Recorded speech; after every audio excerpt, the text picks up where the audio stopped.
रोहित मरावी के स्वर में सुनिए यह होली गीत।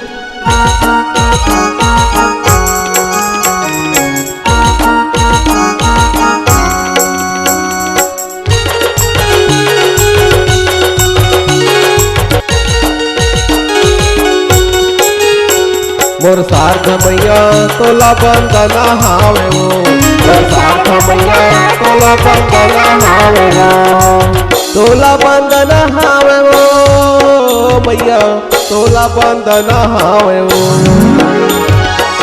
तोला बंदना हावे वो मैया, तोला बंदना हावे वो, मोर सार्थ मैया तोला बंदना हावे वो, मोर सार्थ मैया तोला बंदना हावे वो।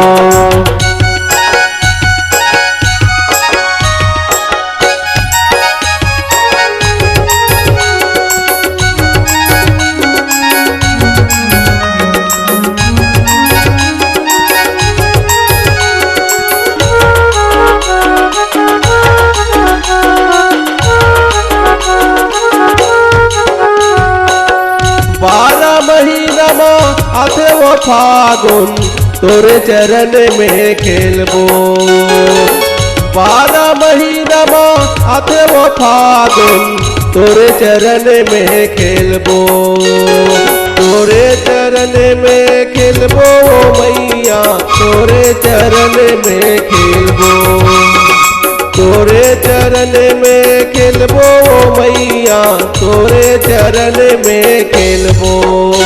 मोर सार्थ मैया तोला बंदना हावला, मोर सार्थ मैया तोला बंदना हावला।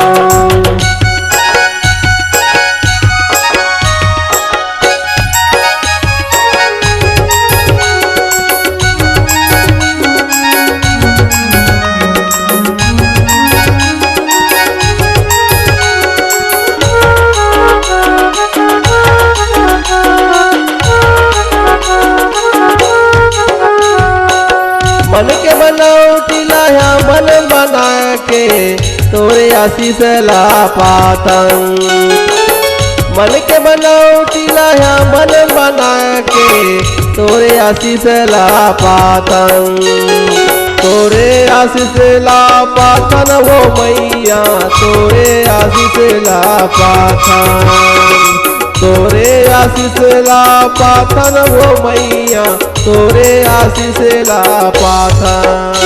मोर सार्थ मैया तोला बंदना हावे हो, मोर सार्थ मैया तोला बंदना हावे हो, तोला बंदना